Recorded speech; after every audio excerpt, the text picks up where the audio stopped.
Komite Olahraga Rekreasi Masyarakat Indonesia atau KORMI Tanah Datar, Kamis 8 Juni 2023 menggelar pertemuan bersama Balai Pelestarian Kebudayaan atau BPK Wilayah Provinsi Sumatera Barat di Pagaruyung.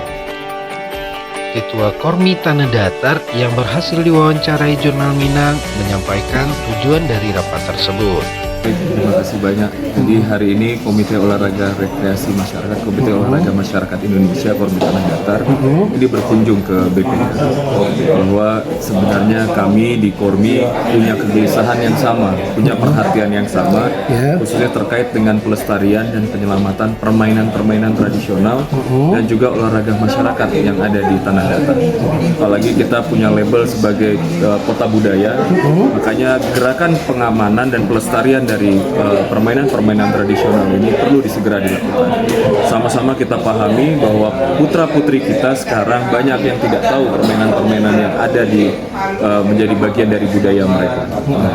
Harapannya dengan adanya sinergitas tadi kita banyak berbicara tentang program kerja yang bisa kita lakukan bersama.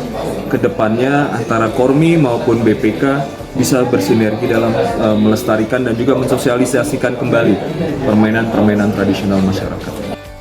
Setelah wawancara bersama Ketua KORMI Tanah Datar, Jurnal Minang lanjut wawancara bersama Kepala Balai Pelestarian Kebudayaan Sumatera Barat. Untuk pertemuan seperti ini yang pertama atau yang keberapa, Pak? Kalau yang KORMI ini baru pertama. Kalau KORMI sendiri ini yang pertama, sehingga yang pertama ini kita sudah menyampaikan program kerja BPK, kemudian KORMI juga menyampaikan program sehingga ke depannya itu bisa kita sinergikan antara KORMI dengan Balai Pelestarian Kebudayaan tiga itu bisa bersinergi untuk melakukan aktivitas dalam bidang kebudayaan. Seberapa penting menurut Bapak keberadaan KORMI di Tanah Datar ini? Menurut kami sangat membantu sekali.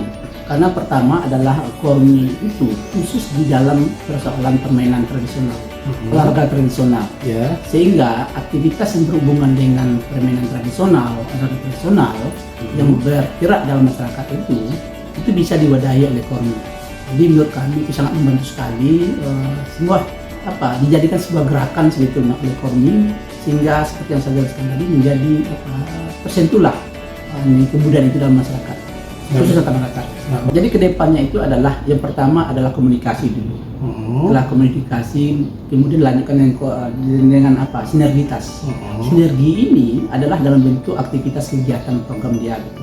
Dari kantor Balai Pelestarian Kebudayaan itu bisa memfasilitasi aktivitas KORMI dan juga komunitas-komunitas lain yang ada di Tanah Datar ini. Nah terakhir Pak, apa harapan untuk KORMI Tanah Datar sendiri Pak? Ya harapannya adalah semangat gitu.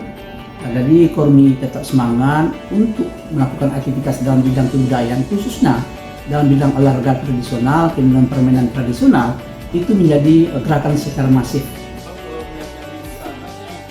Kepala Balai Pelestarian Kebudayaan Wilayah 3 Sumatera Barat mengajak rombongan untuk melihat alat-alat olahraga ataupun permainan tradisional yang ada di BPK.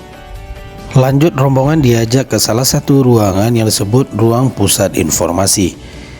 Di ruangan tersebut terdapat seluruh informasi mengenai situs cagar budaya yang ada melalui kecanggihan teknologi yang bisa diakses baik secara tertulis ataupun secara audio visual.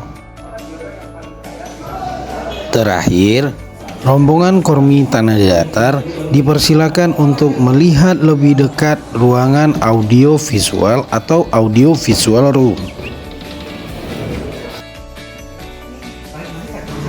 Dari Pagaruyung, Tanah Datar, Sumatera Barat, Safrizal Putra, Jurnal Minang melaporkan.